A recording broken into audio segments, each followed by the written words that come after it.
오늘 아침 우리에게 주시는 하나님 말씀은 창세기 11장 10절로 30절까지의 말씀입니다.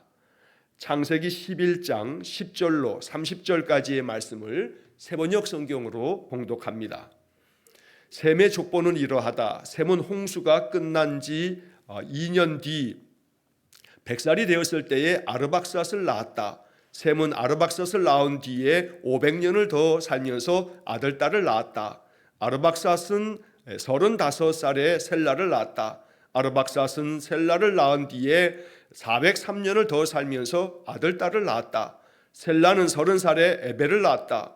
셀라는 에벨을 낳은 뒤에 403년을 더 살면서 아들, 딸을 낳았다. 에벨은 34살에 벨렉을 낳았다. 에벨은 벨렉을 낳은 뒤에 430년을 더 살면서 아들, 딸을 낳았다. 벨렉은 30살에 루를 낳았다. 벨렉은 루를 낳은 뒤에 209년을 더 살면서 아들, 딸을 낳았다. 루는 32살에 수룩을 낳았다. 루는 수룩을 낳은 뒤에 207년을 더 살면서 아들, 딸을 낳았다. 수룩은 30살에 나홀을 낳았다. 수룩은 나홀을 낳은 뒤에 200년을 더 살면서 아들, 딸을 낳았다. 나홀은 29살에 데라를 낳았다. 나홀은 데라를 낳은 뒤에 119년을 더 살면서 아들, 딸을 낳았다. 데라는 70살에 아브람과 나홀과 하란을 낳았다. 데라의 족보는 이러하다. 데라는 아브람과 나홀과 하란을 낳았다. 하란은 롯을 낳았다. 그러나 하란은 그가 태어난 땅 바빌로니아의 우르에서 아버지보다 먼저 죽었다. 아브람과 나홀이 아내를 맞아들였다. 아브람의 아내의 이름은 사레이고 나홀의 아내의 이름은 밀가이다. 하란은 밀가와 이스가의 아버지이다. 사레는 임신을 하지 못하여서 자식이 없었다. 아멘. 자, 오늘 창세기 11장 10절로 30절까지의 말씀을 읽었는데, 어제 우리가 바벨탑 사건의 이야기를 읽고 난 후에 이제 이 11장 10절로 30절까지의 말씀은 이제 전혀 분위기가 또 달라지면서 새롭게 족보 이야기를 기록하고 있습니다. 자, 물론 여기 오늘 본문의 이야기는 바로 이 10절에 기록된 것처럼 셈의 족보는 이러하다라고 하는 말로 시작이 됩니다. 자, 셈의 족보는 우리가 이미 앞에서 10장 21절에서 31절까지의 셈의 족보의 이야기들을 우리가 먼저 읽은 바가 있습니다.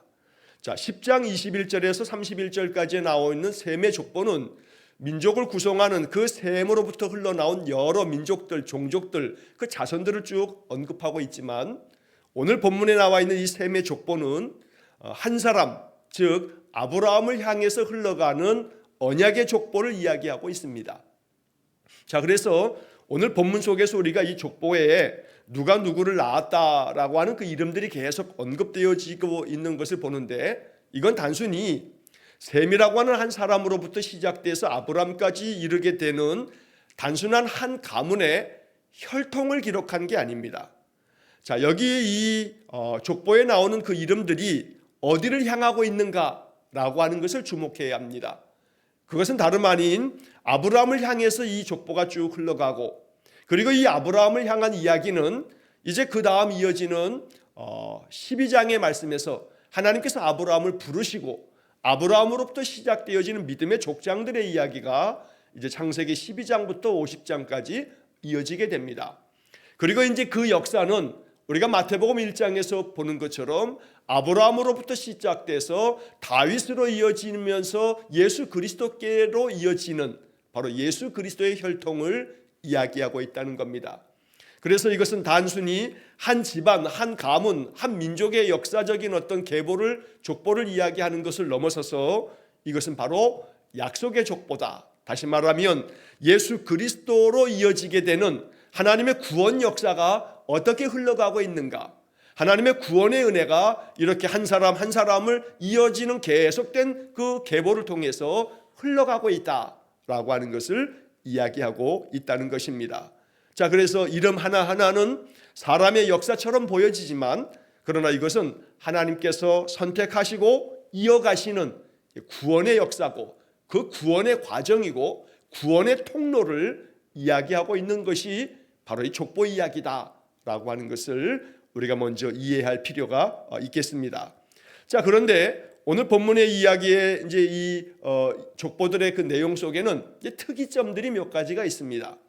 자, 먼저 11절 말씀에 보면 셈은 아르박삿을 낳은 뒤에 500년을 더 살면서 아들 딸을 낳았다, 이렇게 이야기가 전개가 되는데, 자, 원래 10장의 말씀에 보면 좀 전에 말씀드린 것처럼 10장 21절에서 31절까지의 그 셈의 족보가 기록된 바가 있었는데, 자, 거기에는 이 셈의 자손을 이야기하면서 10장 22절에 보면 셈의 아들들이 이렇게 언급됩니다.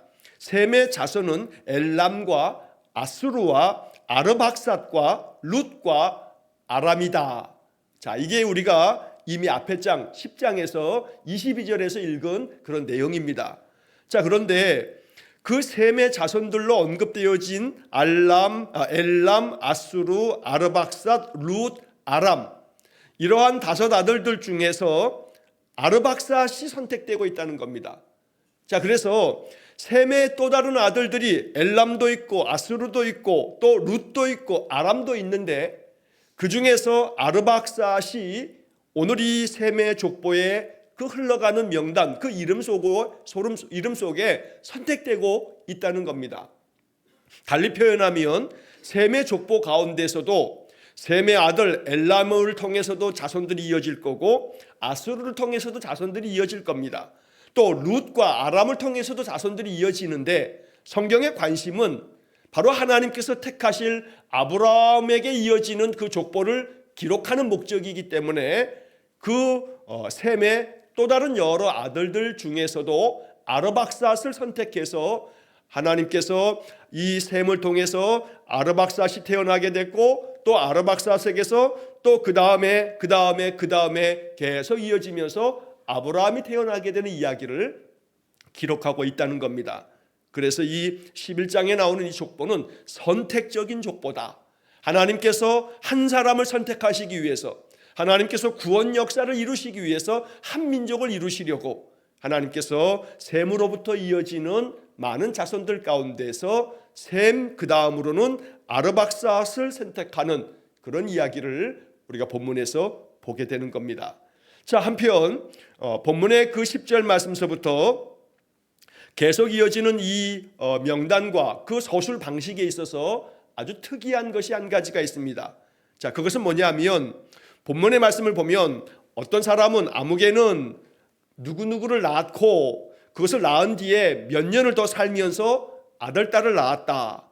그리고 또다시 그 다음 또 아무개는 몇 살에 누구를 낳았다. 그리고 누구를 낳은 뒤에 몇 년을 더 살면서 또 아들 딸을 낳았다. 요 패턴이 오늘 이 11장의 이 족보에 계속 반복이 됩니다. 아무개는 누구를 낳았다. 몇 살에 누구를 낳았고 누구를 낳은 뒤에 더 몇 년을 더 살면서 아들 딸을 낳았다. 요 패턴으로 이름만 바꾸면 요 구조가 계속 반복되고 있다는 겁니다. 그래서 이 11장의 이 족보 이야기는 각각의 한 사람의 이야기를 하면서 마지막 끝은 아들 딸을 낳았다. 또 아무개는 몇 살에 누구를 낳았고 누구를 낳은 뒤에 몇 년을 더 산 다음 아들 딸을 낳았다. 계속 이렇게 전개되고 있는 겁니다. 자, 이것과 비교해서 창세기 5장에 보면 아담의 족보 이야기가 나옵니다. 아담서부터 노아까지 이르는 족보가 창세기 5장에 기록되어 있습니다. 우리가 이미 앞에서 창세기 5장도 다 읽고 또 묵상하고 지나왔습니다. 자, 창세기 5장에 나오는 족보는 이 11장에 나오는 족보와 다릅니다. 패턴이 다릅니다. 기록 방식이 다르다는 겁니다. 창세기 5장을 여러분 한번 펴셔서 이렇게 비교해 가면서 읽으시게 되면 창세기 5장에 아담부터 노아까지 이르는 이 족보의 기록 방식은 어떤 식으로 되어 있냐면, 아무개가 몇 살에 누구를 낳았다. 그리고 그것을 낳은 후에 누구를 낳은 후에 몇 년을 살며 자녀를 낳았으며 몇 년을 살고 그가 죽었다라고 이렇게 기록을 합니다. 이 패턴이 창세기 5장은 계속 반복됩니다. 아무개가 몇 살에 누구를 낳고 또 이렇게 누구를 낳은 후에 몇 년을 살면서 자녀를 낳았으며 또 몇 살에 죽었다. 그래서 창세기 5장의 족보 이야기는 각각의 사람들의 그 이름과 함께 맨 마지막에 서술어가 죽었다, 죽었다, 죽었다, 죽었다, 계속 죽었다가 반복되는 패턴이 창세기 5장에 기록된 족보의 기록 방식입니다. 그러니까 아주 선명하게 창세기 5장과 창세기 11장의 이 두 개의 족보를 비교해 보면 창세기 5장은 죽었다 죽었다 죽었다 죽었다가 계속 반복되는 반면에 창세기 11장의 이 족보는 나았다 나았다 나았다 나았다 계속 나았다가 반복되고 있다는 겁니다. 자, 여기에 분명한 의도가 있다는 겁니다. 족보를 기록하는 방식에 왜 기록 방식에 이런 차이가 있는가? 신학적인 의도가 있습니다. 자, 하나는 아담의 족보가 기록되어져 있는 창세기 5장의 이야기는 죄의 결과가 어떻게 되는가를 보여주는 의도가 있습니다. 다시 말하면 하나님께서 창세기 2장 17절에서 사람을 만드시고 에덴 동산에 그들을 두신 다음에 에덴 동산의 중앙에 있는 선악을 알게 하는 나무는 먹지 말아라. 먹으면 정령 반드시 죽으리라 라고 창세기 2장 17절에 말씀했습니다. 그리고 난 다음 이 아담과 하와를 에덴에서 내쫓으시고 또 그리고 그 이후에 아담과 하와로부터 가인과 아벨을 낳고 그러면서 자손들이 많이 퍼져나가는 이야기가 쭉 이어지는데, 그래서 창세기 5장에서 이 아담의 족보를 이야기하면서 바로 하나님께서 엄히 명하신 것처럼 반드시 죽으리라, 선악을 알게 하는 나무를 먹으면 반드시 죽으리라는 창세기 2장 17절이 성취되어졌다는 것을 선언하기 위해서 창세기 5장의 아담의 족보는 아무개가 죽었다, 아무개가 죽었다라고 하는 이야기로 문장 구조가 그렇게 기록이 됐다는 겁니다. 자, 그와 반해서 이 창세기 11장의 이 셈의 족보는 누가 누구를 낳았다, 낳았다, 낳았다는 그런 기록 패턴으로 계속 반복되고 있습니다. 이것은 하나님께서 이 땅에서 그렇게 홍수로 멸하시고 바벨탑으로 다 언어를 혼잡케 하시고 다 흩어버리시는 가운데도 하나님께서 우리 죄 많은 인생들, 죄성이 흘러가는 이 인생들을 구원하시려고 하나님이 한 사람을 택하시는 이야기를 전개하시기 위해서 오늘 이 셈의 족보는 약속을 향해서 흘러가는, 다시 말하면 생명을 이어가시고자 하는 하나님의 은혜가 계속 흐른다는 것을 이야기하기 위해서 낳았다, 낳았다, 계속해서 생명을 낳았다는 이야기로 이 족보를 기록하고 있다는 것입니다. 그래서 이 셈의 족보는 아브라함을 향해서 이어지고 또 아브라함의 이야기는 이제 그 다음 장에 창세기 12장에서 하나님이 아브라함을 부르시면서 그로 하여금 복의 근원을 삼으시고 천하 만민이 너로 말미암아 복을 얻으리라 라고 하는 말씀을 선언하시면서 이제 하나님의 구원 역사가 출발하게 된다는 것입니다. 자, 그래서 오늘 이 본문의 이야기에 이 족보가 담고 있는 그러한 의미, 하나님께서 약속을 이루시려고 하나님께서 그들의 생명을 계속해서 지키시겠다는 약속을 이루시기 위해서 생명의 족보를 기록하려고 낳았다, 낳았다, 낳았다 라고 하는 표현을 계속 반복하고 있다라고 하는 본문의 특징도 우리가 살펴볼 수가 있습니다. 자, 여기서 이제 우리가 꼭 기억해야 되는 것은 본문의 이야기가 이제 말씀드린 것처럼 아브라함을 부르시는 과정으로 이제 흘러가게 되는데, 아브라함의 부르심은 12장에서 나옵니다. 다시 말하면 아브라함의 부르심은 12장에 나오는데, 아브라함을 부르시기 전에 아브라함을 선택하셨다라고 하는 이야기를 하시려고 그 바로 앞에 11장에서 아브라함을 향해서 흘러가는 족보 이야기를 먼저 기록하고 있다는 겁니다. 이 이야기는 신약성경 로마서 8장 30절을 통해서 이 말씀이 어떤 의미인가를 우리가 해석할 수가 있습니다. 로마서 8장 30절에서 바울은 우리에게 이런 말씀을 들려주었습니다. 또 미리 정하신 그들을 또한 부르시고 부르신 그들을 또한 의롭다 하시고 의롭다 하신 그들을 또한 영화롭게 하셨느니라. 자, 이 로마서 8장 30절에 아주 중요한 대목이 나옵니다.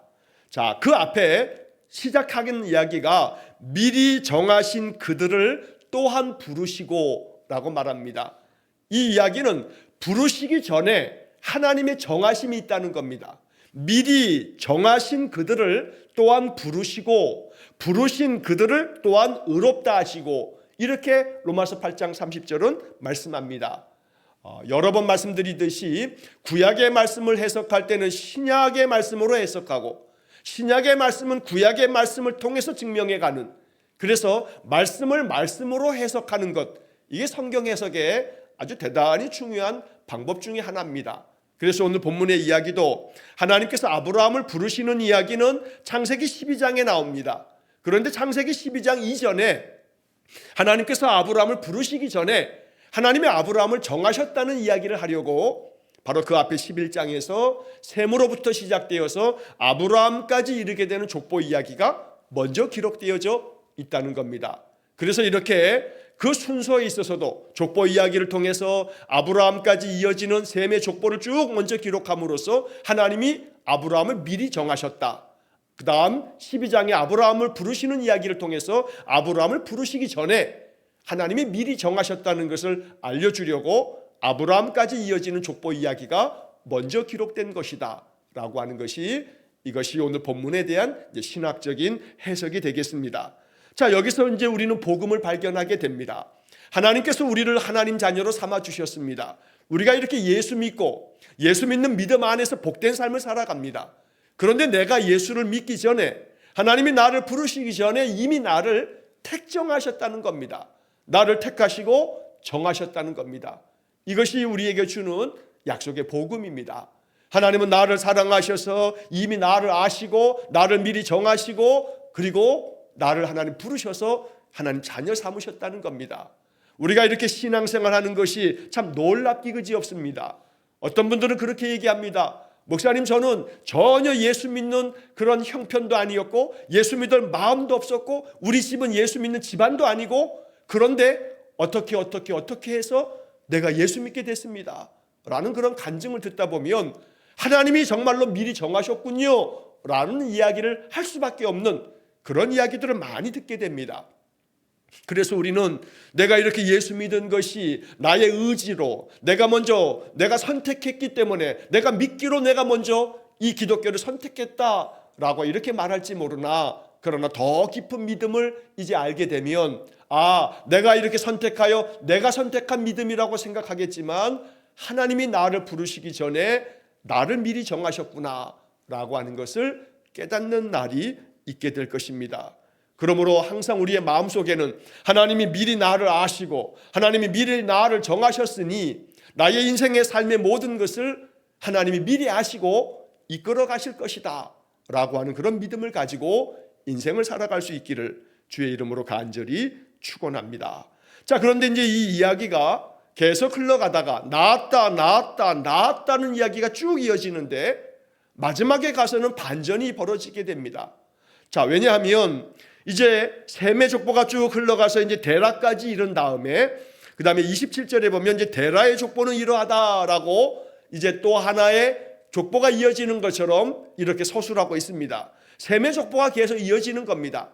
그런데 일부러 데라의 족보는 이러하다라는 이런 표현을 또 한 번 쓰면서 데라의 그 아들들 중에 이제 아브라함의 이야기가 전개되는데, 자, 여기서 이제 아브라함이 아내를 얻어서 사레라고 하는 아내를 얻었는데, 그런데 그 사레는 마지막 30절에 임신을 하지 못하여서 자식이 없었다라는 말씀으로 이어집니다.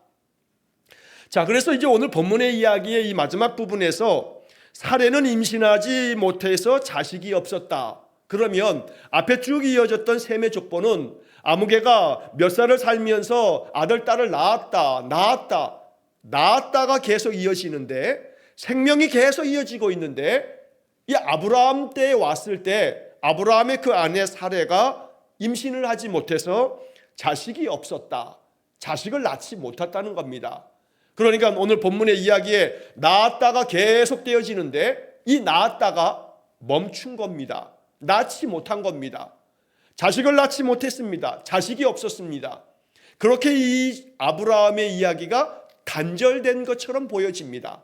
우리는 잘 아는 것처럼 이제 창세기 12장부터 아브라함을 하나님 부르시면서 복의 근원을 삼으시고 아브라함의 이야기가 쭉 펼쳐지지만, 그러나 아브라함이 아들을 낳아서 약속의 아들을 낳게 된 것이 아브라함이 100살에 대해서 아들을 낳게 됐다는 이야기를 우리는 이미 잘 알고 있습니다. 자, 아브라함이 이렇게 자식을 낳는 이 과정의 이야기 속에서 단절되었다는 이 표현 30절에 사례는 임신을 하지 못하여서 자식이 없었다. 바로 이 표현 속에, 이 구절 속에 복음이 담겨 있다는 겁니다. 자, 성경 속에 담겨져 있는 복음을 발견할 줄 아는 눈이 우리에게 필요합니다. 이 성경의 이야기 속에 하나님은 어떤 계시, 무엇을 감추어서 이걸 들추어내심으로써 여기서 우리에게 뭘 보여주시려는가. 그래서 계시의 관점에서 성경을 바라보면 하나님은 이 말씀 속에서 무엇을 담아두셨는가, 무엇을 여기서 우리에게 들춰내 주시는가, 여기에 어떤 복음이 담겨져 있는가 라고 하는 그런 관점에서 성경의 모든 이야기를 해석해 가는 것이, 이것이 성경을 바라보는 우리 믿음의 성도의 굳건한 믿음이 될 수가 있다는 겁니다. 자, 모든 사람들이 나았다를 계속 연속하며 하나님의 생명의 역사가 이어지고 있는데, 그런데 아브라함의 때에 이르러서 그의 아내 사레가 임신을 하지 못해서 자식이 없었다. 단절된 것처럼 이야기하고 있는 이 속에는 하나님께서 이루시고자 하는 구원 역사의 복음이 담겨져 있습니다. 그건 다름 아닌 하나님의 구원 역사는 인간이 가지고 있는 생식 능력에 의해서, 인간이 생식의 능력이 있어서 그 혈통이 자연적으로 계속 지속되어짐을 통해서 만들어지는 것이 아니고, 아브라함 앞에서 하나님께서 이 모든 자연적으로 그런 어떤 생식 능력을 통해서 계속되어지는 생명을 낳고 낳는 연속적인 연결되어지는 그런 고리를 하나님 끊어버리시면서, 그러면서 인간으로서는 할 수 없으나 하나님으로서는 할 수 있다. 이 지점에서 우리는 마가복음 10장 27절에서 예수님께서 말씀하신 그 말씀을 오늘 본문에 잇대어서 우리가 생각해 봐야 합니다. 마가복음 10장 27절에서 예수님이 이렇게 말씀하셨습니다. 그러면 누가 구원을 얻을 수 있습니까? 라고 이렇게 이야기하는 자에 대해서 주님은 사람으로는 할 수 없으되 하나님으로는 그렇지 아니하니 하나님으로서는 다 하실 수 있느니라, 이렇게 말씀합니다. 사람으로는 할 수 없으나 하나님으로는 그렇지 않다. 하나님으로서는 다 하실 수 있다. 마가복음 10장 27절에 기록된 말씀입니다. 자, 이 이야기는 결국 오늘 본문의 말씀에 낳았다가 계속 이어지는 이 장면에서 아브라함은 낳지 못했다라고 얘기하는 겁니다. 아브라함은 자식을 낳지 못했다. 그래서 그 낳았다가 단절되어진 것처럼 보여지지만 바로 그 단절 속에 하나님의 은혜가 임하는 겁니다. 사람으로는 할 수 없으되 하나님으로서는 그렇지 아니하니 하나님으로서는 다 하실 수 있느니라. 마가복음 10장 27절의 말씀이 여기에 개입되는 것입니다. 그래서 아브라함은 낳지 못했지만, 그래서 그 아내 사라가 임신하지 못하여 자식이 없었지만, 그러나 하나님으로서는 하실 수 있다. 이게 이제 창세기 12장부터 이어지는 하나님의 구원 역사의 말씀인 것입니다. 그러므로 이 사례의 아이를 낳지 못하는 이 불임은 저주가 아닙니다. 또 실패도 아닙니다. 사례가 아들을 낳지 못했다, 자식이 없었다라고 하는 이 이야기는 아브라함과 사라에게서 이제 모든 것이 끝났다는 불가능처럼 보여지는, 이제는 아브라함으로부터는 자식이 더 이상 없는, 그래서 우리가 창세기 뒷부분의 이야기에 이제 너를 통해서 자식을 낳게 되겠다 하니까 아브라함이 웃는 그런 장면을 보면 아브라함으로서는 이제 포기합니다. 아브라함으로서는 이제 내 종 엘리에셀을 통해서 내가 이제 내 유산을 이어갈 거라고 생각하는 그런 마음을 아브라함이 드러내기도 합니다. 그러나 하나님은 그걸 아니라, 너를 통해서, 너의 아내 사례를 통해서 자식을 낳게 될 것이라는 그런 약속과 함께 그 자손들이 하늘의 별과 같이 바다의 모래와 같이 많아질 것이라고 하는 약속도 들려주시는 것입니다. 자, 그래서 오늘 본문의 이 이야기는 결국 이 사례의 불임은, 아브라함이 자식을 낳지 못했다는 이 이야기는 단순히 그들이 자식을 낳지 못한 이야기를 전하는 것이 아니라 여기 사람의 불가능, 사람으로서는 할 수 없다는 마가복음 10장 27절 이야기처럼 사람으로는 할 수 없지만 하나님이 개입하시고 하나님이 역사하실 때 그 불가능은 가능으로 바뀐다라는 이야기를 하고 있는 것이 여기 30절에 담겨져 있는 계시의 말씀이라는 것입니다. 그러므로 낳았다가 멈춘 이 자리에 하나님의 말씀이 시작되어집니다. 낳지 못했다, 자식이 없었다가 시작됐는데 자식이 없는 그 없는 자리에 무엇이 채워지냐면 창세기 12장 1절 말씀에, 내일 보게 되는 말씀에 이제 하나님께서, 주님께서 아브라함에게 말씀하셨다. 이게 세번역 성경의 창세기 12장 1절에 아브라함을 향한 하나님의 역사가 이렇게 시작됩니다. 다시 말하면 자식이 없었다로 끝나는 이 30절의 이야기는 12장 1절을 통해서 주님께서 아브라함에게 말씀하셨다라고 기록하면서 아브라함의 역사가 펼쳐지게 된다는 겁니다.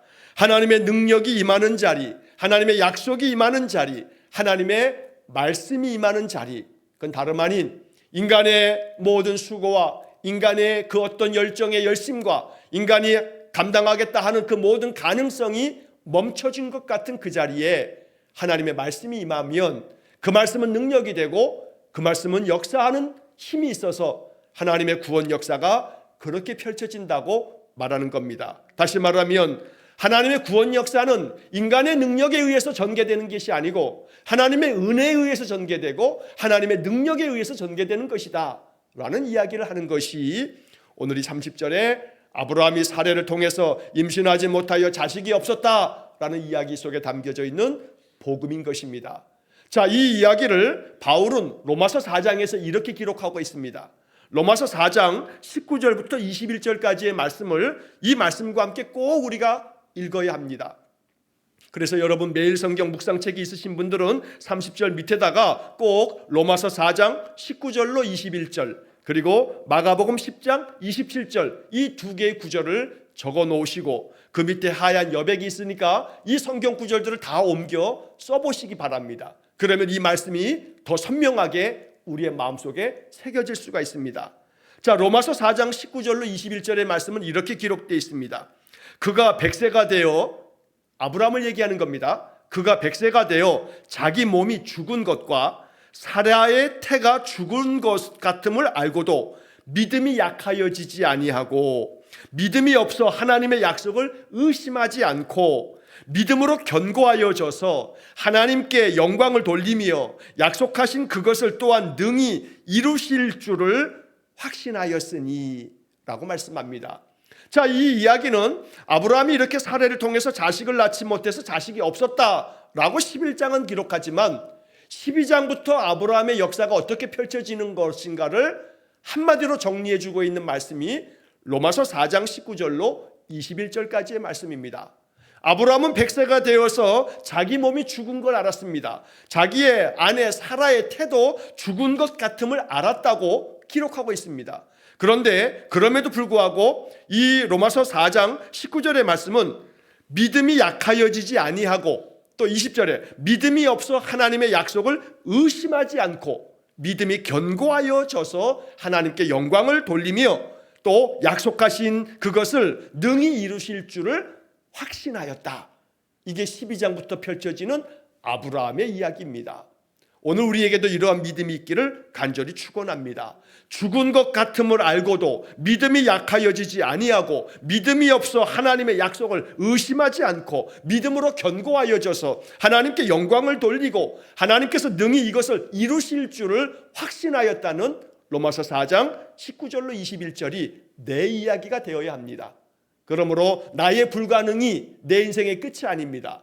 내게는 불가능한 것처럼 보여져도 하나님의 말씀이 그 자리에 임하게 되면 나의 불가능한 자리, 그래서 절망적인 그 자리는 하나님의 말씀이 임해야 할 자리고 하나님의 은혜가 임하여야 할 자리고 그 속에 하나님의 역사가 임하게 됐을 때 하나님은 죽은 것 같은 그 자리에 생명을 꽃 피우시고 거기에 하나님의 놀라운 역사를 펼치신다는 겁니다. 그러므로 아브라함이 그런 것처럼 로마서 4장이 전한 것처럼 우리 마음속에는 이런 기도가 있어야 합니다. 죽은 것 같은 나의 삶 속에서도 믿음이 약하여지지 아니하고 믿음이 없어 하나님 약속을 의심하지 아니하고 믿음이 견고하여져서 하나님께 영광을 돌리고 이것이 이루어질 것을 확신하는 그런 믿음이 우리 안에 굳건하게 생겨지기를 간절히 축원합니다. 이 창세기 11장 오늘 본문의 이 족보 이야기 속에 아브라함이 자식이 없었다라고 하는 이 이야기로 끝나는 이 이야기 속에 담겨져 있는 하나님의 복음이 바로 이것입니다. 오늘 이 복음을 마음에 굳건하게 붙잡으시고 나의 삶 속에서 없었다라고 표현되어질 만한 인생의 환경이 있다 할지라도, 아브라함은 자식이 없었다라고 말하고 있습니다. 우리의 삶에는 돈이 없었다, 건강이 없었다, 어떤 것이 없었다라고 하는 이 표현 앞에서 낙담하지 마시고, 없지만 하나님의 말씀이 임하게 되면, 없는 자리에 하나님의 말씀이 채워지면, 없는 자리에 하나님의 은혜가 채워지면 거기에 하나님의 역사하심이 시작된다. 그러므로 없다는 것 때문에 낙담하지 마시고, 그 없는 자리는 하나님의 은혜가 채워질 자리니까, 하나님의 말씀이 채워질 자리니까 그 없음을 감사할 수 있기를 주의 이름으로 간절히 축원합니다. 기도하겠습니다. 자비로우신 아버지 하나님, 우리 인생의 삶이 없는 것 투성입니다. 하지만 그 없는 자리에 하나님의 말씀이 임하고 하나님의 약속이 임하고 하나님의 역사가 시작되어지면 그 모든 없는 자리는, 죽은 것 같은 자리는 오히려 생명의 역사가 펼쳐지는 은혜의 출발점이 될 줄로 믿습니다. 그러므로 믿음이 약하여지지 않게 하시고, 하나님의 약속을 의심하지 않게 하시고, 믿음이 견고해지게 하시고, 하나님께 영광을 돌리며 이 하나님의 약속이 이루어질 줄을 확신하는 아브라함 같은 믿음을 우리에게 허락해 주옵소서. 오늘도 이 말씀을 굳건하게 붙잡고 또 인생을 살아간 우리 성도들에게 하나님의 은혜를 풍성히 내려 주옵소서. 예수님 이름으로 기도하옵나이다. 아멘. 우리 구주 예수 그리스도의 은혜와 하나님 아버지의 극진하신 사랑과 성령의 교통하심이 날마다 나의 삶에 없는 자리가 하나님의 말씀이 임하는 자리요, 하나님의 은혜가 임하는 자리임을 고백하며 언제나 하나님께 영광을 돌리며 살아가기를 소원하는 머리 숙인 귀한 성도들 위에와 저들 가정과 온 가족들 위에 영원토록 함께 하시길 축원하옵나이다. 아멘.